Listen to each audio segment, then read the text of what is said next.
para penggemar dan pemirsa Suyanto.id. Kita saatnya untuk melakukan berbagi pengetahuan dan belajar sepanjang hayat di channel Anda Suyanto.id, sebuah channel untuk membuat konten alternatif dari channel-channel yang tidak mendidik dan predator bagi pendidikan, terutama pendidikan karakter kita. Nah, kita ini berada di episode 5, berbicara mengenai transformasi digital. Bersama kita akan berbagi pengetahuan adalah dua tokoh. Yang pertama adalah Bapak Rektor Universitas Muhammadiyah Kalimantan Timur, Bapak Profesor Dr. Setiaji. Kita sapa dulu. Assalamualaikum Pak Rektor. Waalaikumsalam warahmatullahi wabarakatuh. Ya, terima kasih atas kehadirannya. Dan yang kedua, tokoh muda kita yaitu Dr. Engineering Muhammad Azhar. Beliau adalah Direktur Center Bisnis Digital dan juga berkolaborasi dengan banyak hal, terutama dalam bidang visual digital dengan Universitas Muhammadiyah Kalimantan Timur. Bapak Dr. Engineering Muhammad Azhar. Assalamualaikum warahmatullahi wabarakatuh. Waalaikumsalam warahmatullahi wabarakatuh, Prof. Ya, oke. Semua sehat. Dan ini kita awali dari yang muda dulu, yaitu Mas Azhar. Saya panggil Mas saja karena usianya saya jelas lebih tua, rambutnya juga sudah memutih. Nah, ini Mas Azhar. Kemarin kan kita bercita-cita akan membuat super app, super application untuk beberapa tujuan.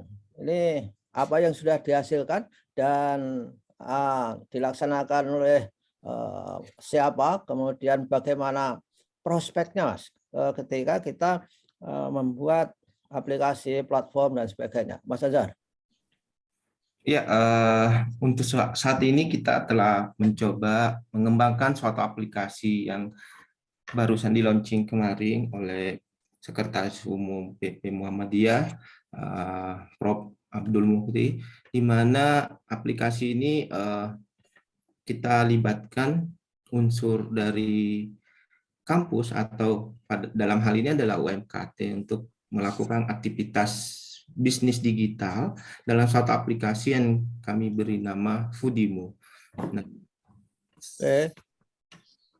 sementara pengembangan selanjutnya kita akan mencoba berbagai aplikasi yang serupa namun untuk tujuan maupun kepentingan tertentu dalam proses transformasi digital di kampus-kampus yang berada di lingkungan PP Muhammadiyah dan Asia.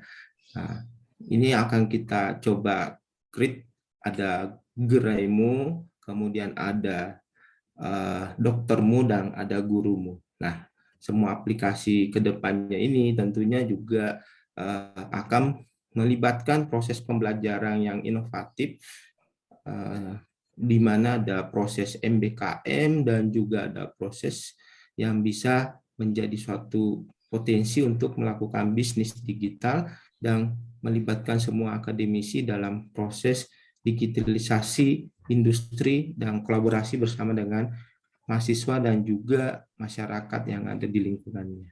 Ya, Mas, dari masing-masing tanya, mau menyela dari masing-masing aplikasi itu spesifikasinya apa, Mas? Apakah itu namanya Foodimo, apa doktermu atau apa saja, Mas? Ya, kalau untuk spesifikasi semuanya berbasis mobile apps, di mana nantinya ada proses design learning yang dimasukkan untuk Foodimo sendiri itu di spesifikasi di bidang food delivery, di mana menguatkan food delivery yang halal, sehat dan juga higienis ya. Sementara untuk Geraimu sendiri itu lebih cenderung ke aplikasi untuk suatu e-commerce yang ada di proses di kampus, di mana hasil-hasil produksi ataupun produk yang dihasilkan oleh kampus itu menjadi priority dan kedepannya juga untuk membantu masyarakat dalam mendistribusikan produk-produk mungkin produk pangan maupun produk-produk lainnya yang bisa didistribusikan secara luas. Untuk doktermu hampir sama dengan aplikasi lainnya untuk membantu bagaimana kesehatan mudah dijangkau ataupun mudah dilaksanakan baik proses konsultasi maupun proses telemedicine dan sebagainya yang nantinya bisa digunakan juga oleh pihak industri seperti rumah sakit, klinik dan sebagainya. Namun ini semuanya berbasis dari kampus.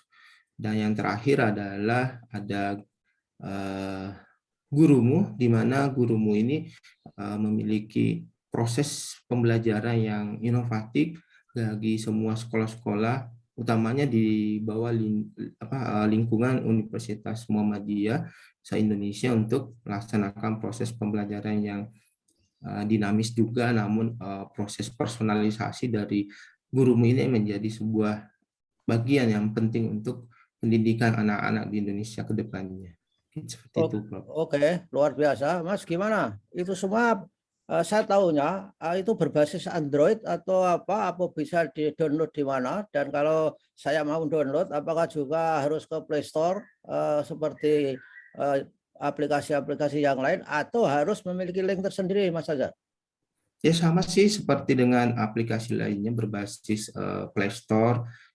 Kita juga kembangkan dalam dua produk aplikasi yaitu di Android dan juga di iOS. Jadi semua potensi itu bisa dilakukan untuk pengembangan aplikasi ini. Jadi sama dengan aplikasi lainnya. Jadi dunia virtual itu sekarang memang dua kutub itu ya, Android dan iOS. Tidak ada yang lain, Mas? Belum ada, Prof, untuk ya syukur lah. Ya mudah-mudahan yang punya aplikasi dengan berbasis iOS bisa dilihat dan juga yang Android bisa dilihat. Dengan demikian itu karena Android aplikasi kita itu apa bisa diberi masukan oleh orang-orang lain, Mas, yang misalkan memiliki interest dalam bidang support aplikasi tertentu. Pengembangan super app saat ini itu menjadi tren, gimana memudahkan satu aplikasi nantinya terhubung satu sama lain atau bisa dimonitoring ataupun bisa diproses dalam satu cloud yang memudahkan proses-proses data. Artinya memang kedepannya super apps ini menjadi lebih optimal.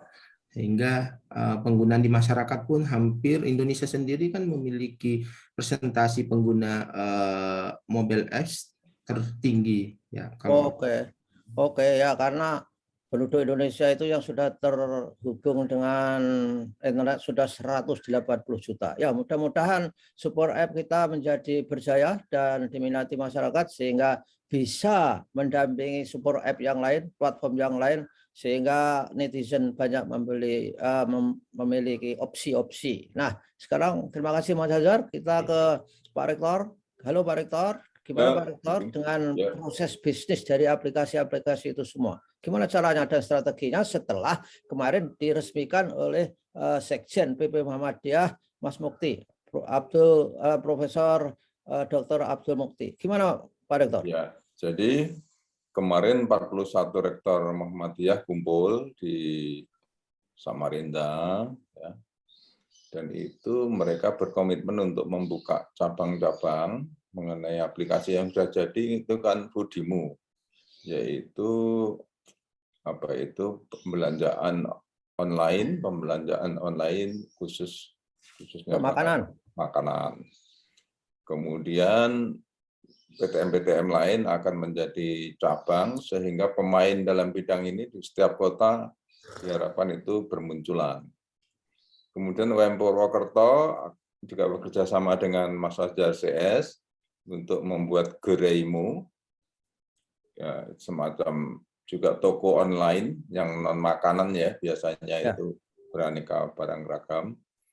Kemudian ada Doktermu, kan itu terkenal, ada sekarang konsultasi dokter online, dan resepnya juga online, tapi resepnya ditembuskan ke apotek. Jadi sekali pakai, ya, apoteknya ini sudah dipakai, sudah tahu. Kemudian ada Gurumu, ya, di mana sekarang online juga banyak atau bermunculan beberapa situs mengenai Gurumu, ya, misalnya pembelajaran bantuan belajar atau semacam les secara online. Gurumu ini lebih soft karena itu tidak bernuansa uang ya, tetapi nuansa pendidikannya masih lebih terasa. Gitu, Prof. Lalu dari mana kita mendapatkan biaya operasional untuk mengembangkan itu? Kalau ini adalah bisnisnya tidak bisnis seperti prinsip teori bisnis yang selalu maximize profit dan minimize losses. Itu dari mana, Pak Rektor? Ada 2 sumber. Itu pertama, sebagai mata kuliah dasar umum, anak-anak itu kan membayar SKS. Mahasiswa kita itu kan jutaan. Ya. Nah, membayar SKS. Kedua, memang yaitu ditawarkan kepada masyarakat, ya tentulah ada sedikit biaya di situ untuk membiayai kegiatan online ini. Karena di Mas Anjar itu mempunyai puluhan staf ya yang bekerja mengembangkan aplikasi ini.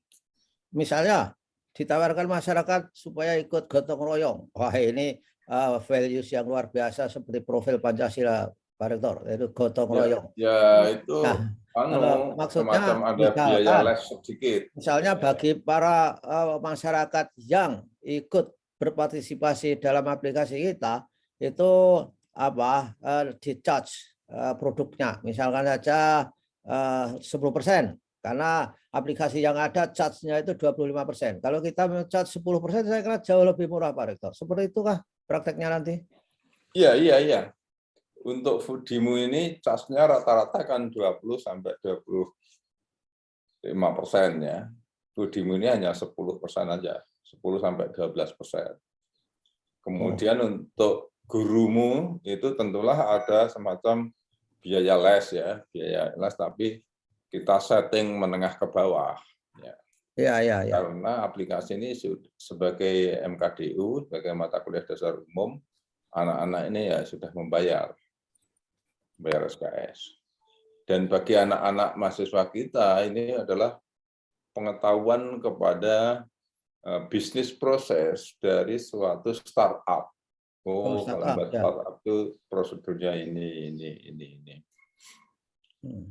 Jadi memang harus hati-hati untuk pricing ya, karena masyarakat kita itu kalau yang bayar begitu itu kan belum memiliki kalkulasi fungsional gitu. Jadi maunya gratis semua. Apakah itu kepentingan mereka atau bukan? Apalagi yang bukan, yang kepentingan mereka saja disuruh bayar kadang-kadang nggak mau. Karena prinsip belajar di sini ini, lawang gratis saja nggak mau belajar, apalagi kalau yang bayar pada nggak mau belajar. Nah ini harus diakomodasi, Pak Rektor. Tapi tapi kalau itu sudah merupakan muatan MKDU, itu saya kira mahasiswa bisa untuk dilibatkan di situ. Nah, pertanyaan terakhir, message terakhir, Pak Rektor. Ya. Apa yang harus disampaikan kepada para rektor itu ketika memang harus memiliki resolusi untuk memanfaatkan super aplikasi yang dirancang oleh Mas Azhar dan teman-teman itu, Pak Rektor?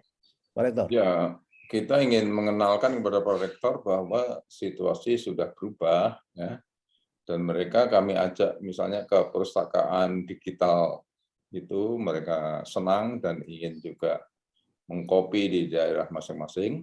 Ya. Kemudian dilanjut di ruang sidang, memperkenalkan berbagai aplikasi ini. Kita harapkan para rektor dulu sadar bahwa pentingnya membangun startup digital ini. Oke, baiklah Pak Rektor, terima kasih atas kehadirannya juga Mas Azhar. Mudah-mudahan ini menjadi inspirasi baik bagi mahasiswa, para rektor, netizen, dan juga para pemain bisnis yang akan memanfaatkan. Semoga menjadi pendekar dalam pemanfaatan digital, virtual untuk kepentingan bisnis dan akademik. Terima kasih atas kehadirannya Mas Azhar di suyanto.id, dan terima kasih Pak Rektor atas kebersamaannya. dan Sampai mudah-mudahan jumpa. kita sehat semua. Wassalamualaikum warahmatullahi wabarakatuh. Waalaikumsalam.